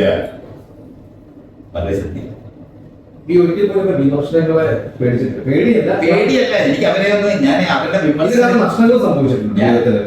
ഞാൻ ഈ ജീവിതം മുഴുവനും ഞാൻ തറയിലിരിക്കുന്നത്. എനിക്ക് എന്നെ ഇവിടുത്തെ പോലീസിന് പിടിക്കാൻ പറ്റാതിരിക്കുന്നത് എനിക്കൊരു വീടില്ലാത്തതുകൊണ്ട്. എനിക്ക് ഞാൻ വിടില്ല. എനിക്ക് ധനമില്ല, അല്ല, ഇപ്പൊ ഈ- സ്വത്തില്ല. ഇപ്പൊ ഈ- അങ്ങനെ തറയിലിരിക്കുന്ന ആളായതുകൊണ്ടാണ് എനിക്ക് പേടിക്കുക. ഇപ്പൊ തിരിഞ്ഞു നോക്കുമ്പോ സ്വഭാവത്തിൽ കുറച്ച് മാറ്റങ്ങൾ ഞാൻ അന്ന് തുറന്നു പറഞ്ഞത് കുറച്ചിരുന്നെങ്കിൽ കുറച്ച് നേട്ടങ്ങൾ എനിക്ക് അങ്ങനെ ഞാൻ ജീവിക്കുന്നേയില്ല. ഞാൻ മനുഷ്യനായിട്ട് ജീവിക്കുന്ന ആളാണ്. അത് ബോധപൂർവ്വം ജീവിക്കുന്ന അത് ആളാണ്. മാത്രം. അത് എനിക്കറിയാം, മാത്രം സംഭവിച്ചിട്ടുണ്ട്. എനിക്ക് എന്തെങ്കിലും കുഴപ്പമുണ്ടെങ്കിൽ അത് ഞാൻ ജനിച്ചു വളർന്ന വീട് സംഭാവന ചെയ്ത കുട്ടിക്കാലത്ത് നമ്മൾ ജീവിപ്പിച്ചോണ്ട് ഞാൻ ഈ ഉറക്കം പറഞ്ഞു പോവുകയും കൈയും കാലും ഒക്കെ കാണിക്കുന്നതാണ് ഞാൻ കാണിക്കുന്ന മര്യാദകളിൽ അത് രൂപപ്പെട്ടു പോകുക. അത് ഞാൻ വിചാരിച്ചിരുന്നു എന്റെ ശബ്ദം എനിക്കെന്ത് ചെയ്യാറുണ്ട്, ഞാൻ എത്ര വിചാരിച്ചായിരുന്നു. പിന്നെ ശരീര ഭാവഭാവാദി അത് കുറച്ച് വേണമെങ്കിൽ ഇങ്ങനെയൊക്കെ ഇങ്ങനെ ഇരിക്കുക. ഈ അഭിനയിക്കുന്നില്ല എന്നുള്ളതാണ്. ഞാൻ അഭിനയിക്കുന്ന തീരുമാനിച്ചിട്ടുണ്ട്. അതായത് ഈ മഹാന്മാരെല്ലാം ശാന്ത ഗംഭീരമായ ഫേസുമായിട്ടിരിക്കുക. ഞാൻ 10 വർഷം സന്യാസിയായിട്ട് ജീവിച്ചത്. എനിക്കത് പ്രാക്ടീസ് ചെയ്ത് ചെയ്യാൻ അറിയാവുന്ന ആളാണ്. അത് ആവശ്യമില്ലാത്ത തീരുമാനം. മനസ്സ് ചിന്തിക്കുന്നതനുസരിച്ചിട്ട് പോകുന്നതാണ്. മനസ്സ് ചിന്തിക്കുന്നതല്ല, വിവരം കൊണ്ട് ചിന്തിക്കുന്ന. അല്ല, മനസ്സ് ഇഷ്ടമുള്ളവരെ പോകുന്നവർ. എനിക്ക് ലോകത്തിനെ പറ്റിയുള്ള അറിവുള്ളതാണ്. അതെങ്ങനെയാണ് കൈകാര്യം ചെയ്യണമെന്ന് അറിയുന്നതാണ്. അത് ചെയ്യുന്നതാണ്. അപ്പൊ ഈ കഴിഞ്ഞ രാവണീശ്വരൻ എല്ലാവരും വിവരമില്ലാത്ത ഞാനത് പറയുന്നത് പറഞ്ഞാൽ പൊസിഷൻ എടുത്തു കഴിഞ്ഞാൽ വിവരമില്ലാതെ ജനാധിപത്യത്തിൻ്റെതായ മൂല്യബോധമുള്ളവര് ഉന്നയിക്കുന്ന പ്രശ്നങ്ങളല്ല. ഇന്ത്യൻ ഭരണഘടനയാണ് ഞാൻ. ആ ഭരണഘടനയ്ക്ക് അല്ലാതെ ഞാനൊരു വിശ്വാസിയാണെന്ന് ഒരുത്തം പറഞ്ഞു കഴിഞ്ഞാൽ ജനാധിപത്യ മൂല്യബോധം ഇല്ലാത്ത ആളാണ്. ഇന്ത്യൻ ഭരണഘടനയ്ക്ക് അകത്തുള്ള പൗരന് അന്ന് അയാൾ ഡിക്ലെയർ ചെയ്ത് കഴിഞ്ഞാൽ പിന്നെ എനിക്ക് അയാളുമായിട്ട് യാതൊരു കണക്ഷൻ കഴിഞ്ഞു. അതുകൊണ്ടാണ് ഉണ്ടായത്. അവർക്ക് ഒരാൾക്ക് നേട്ടാവുമെന്ന് നോക്കിയിട്ടുള്ള ഞാൻ അയാളെ ഹർട്ട് ചെയ്യുന്ന പ്രശ്നമല്ല. അയാളുടെ സ്വന്തം നിലപാട് കൊണ്ട് ഹർട്ടാകുന്ന ആൾക്കാർ. അങ്ങനെയാണ് ആത്മഹത്യ ചെയ്യുന്ന ആൾക്കാർ. അവരെ നമുക്കൊന്നും ചെയ്യാൻ അതുകൊണ്ടാണ് ഇങ്ങനെയുള്ള സംസ്ഥാനങ്ങൾ അവര് അവരുടെ പൊസിഷൻ ഡിക്ലെയർ ചെയ്ത് കഴിയത്തില്ലേ. അവര് ഇത് ഞാൻ എവിടെയാണെങ്കിലും ഞാനൊരു അമേരിക്കക്കാരനാണെന്ന് ഒരാൾ പറഞ്ഞതിന് ശേഷം പിന്നെ അയാൾ മനുഷ്യനാണെന്ന് പറഞ്ഞ് ചർച്ച ഉടനെ നടക്കത്തില്ല. ഈ കോൺസ്റ്റിറ്റ്യൂഷനിൽ പ്രശ്നങ്ങൾ ഉണ്ടെങ്കിൽ പിന്നെ നമുക്കിപ്പോ അതിൽ ഒരുപാട് കാര്യങ്ങൾ കോൺസ്റ്റിറ്റ്യൂഷൻ നിരന്തരം നവീകരിക്കാൻ വേണ്ടിയാണ് നമ്മൾ ജനപ്രതിനിധികൾ. അതിനാണ് ലോക്സഭയും നിയമസഭയും ഉണ്ടാക്കുന്നത്. അവർ ചെയ്യേണ്ട പണി. അതിനകത്തേക്ക് ഈ ജാതിക്കാരെയാണ് നമ്മൾ തെരഞ്ഞെടുക്കുന്നത്. എന്താണ് നടക്കുക. ഏത് ടൈപ്പ് ആളുകളാണ് അതിൽ ഈ വിഷയങ്ങൾ നടന്ന് പറയുകയും സംസാരിക്കുകയും അതാണ് ഞാൻ ചെയ്തത്. ഇന്ത്യക്ക് സ്വാതന്ത്ര്യത്തിന് വേണ്ടി സമരം തുടങ്ങിയത് 1855 അതിനാണ് ശിപായി മ്യൂട്ടണി എന്ന് ബ്രിട്ടീഷുകാർ പറയുന്നത്. അതിനുശേഷം 100 വർഷത്തോളം എടുത്ത് സ്വാതന്ത്ര്യം. ഇപ്പൊ ഒരു 100 വർഷം എന്ന് പറഞ്ഞാൽ 5 തലമുറ കഴിഞ്ഞു. അപ്പൊ ഞാന് 1955 ജനിച്ച ആളാണെന്ന് മനസ്സിലാക്കും. സമരം തുടങ്ങിയിട്ട് അത് വേറെ എന്റെ ജീവിതത്തിലൊക്കെ ഞാൻ അനുഭവിച്ചിട്ട് പോയില്ല. അത് ലോങ് ടൈം ആയിട്ട് നടത്തുന്ന വർക്കാണ്. 200 വർഷത്തിന് മുമ്പാണ് തുല്യത എന്ന് പറയുന്ന ആശയം ലോകത്ത് വരുന്നത്. അത് സ്വാതന്ത്ര്യ എന്ന് ഞാനിത് മനസ്സിലാകാതെ വേണ്ടി ഞാൻ ചോദിച്ച അർത്ഥമുണ്ടായി. ഫ്രഞ്ച് റവല്യൂഷന് ശേഷമാണ് നമ്മൾ എന്ന് പറയുന്ന ആശയം ലോകത്ത്. അത് ഇങ്ങനെ പരക്കുന്നേ ഉള്ളൂ. അല്ലാതെ അവിടെ ഉണ്ടായിരുന്നുണ്ട്. ഫ്രഞ്ച് റവല്യൂഷന് ശേഷം നെപ്പോളിയൻ ആണ് അവിടെ ഉണ്ടായെന്ന് അറിയാം. അല്ലാതെ അവിടെ ഉടനെ എല്ലാവരും ഇതെല്ലാം പഠിച്ച് നന്നായി ജീവിച്ചു തുടങ്ങുന്ന തിരിച്ചിരിക്കുന്നവർ ലോകത്ത് എവിടെയും ഇല്ല. നമ്മുടെ ഈ പറയുന്ന ലോകത്ത് എവിടെയും ഇല്ല. ഡിഗ്രിക്ക് വ്യത്യാസങ്ങളാണ്. സൗദി അറേബ്യയിലെ രാജാവാണ്. അവിടെ ആൾക്കാർക്ക് ഇത് ആലോചിക്കാൻ പറ്റില്ല. അവർക്ക് നല്ല ഭാര്യമാരാകാനും പറ്റും. എല്ലാം കിട്ടും. എല്ലാം കിട്ടുന്നതാണ് ജീവിതം എന്നൊക്കെ പറഞ്ഞു കഴിഞ്ഞാൽ പിന്നെ നമുക്ക് ചർച്ച വരുന്നത്. അതൊന്ന് തുല്യമായി ഇരിക്കാൻ പറ്റും. പരസ്പര ബഹുമാനം. അതാണ് ജനാധിപത്യത്തിന്റെ കാതിൽ. പരസ്പരം എന്ന് പറയുന്ന വാക്ക് എല്ലാ വാല്യൂസിനും മുന്നോട്ട് പറ്റും. അല്ലാതെ നന്ദി വേണം എന്നൊക്കെയല്ല.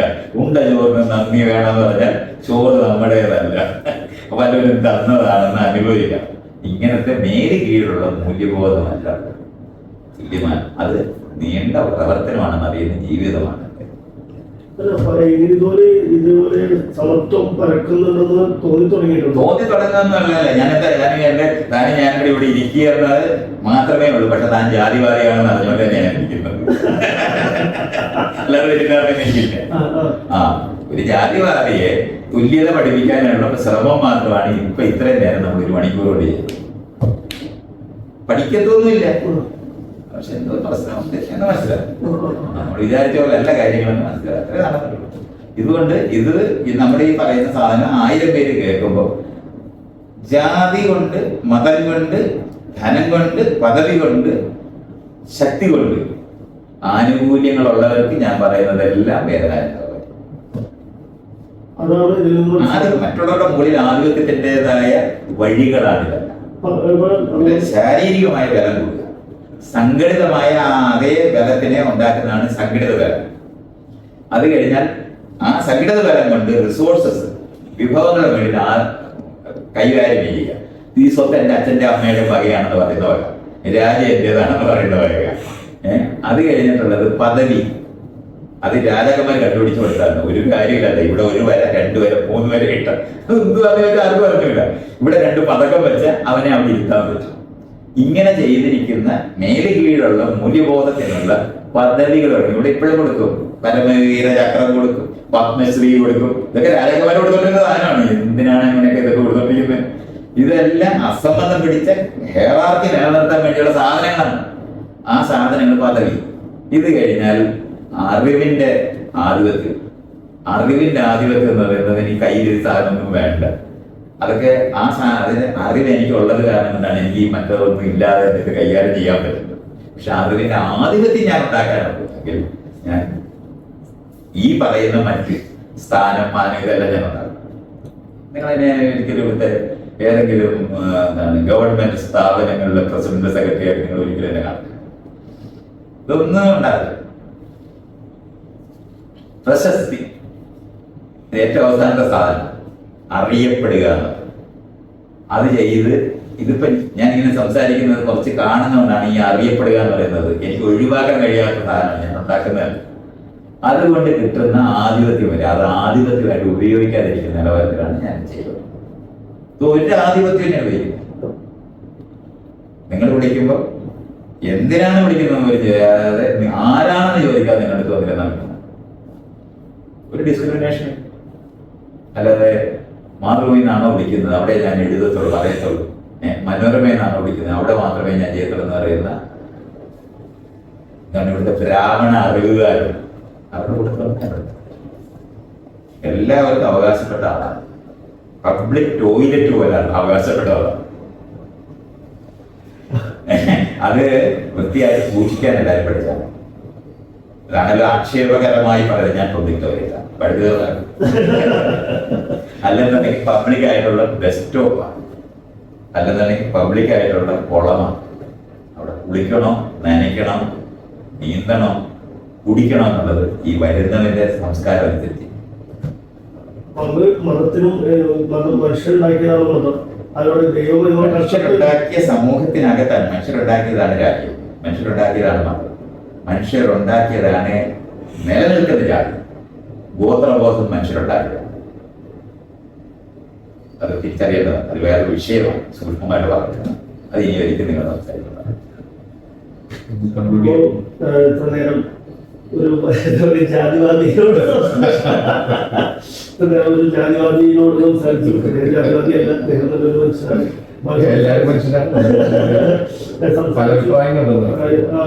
വളരെ സന്തോഷം. വിലയേറിയ സമയം ഇനി തുടരുന്നത്.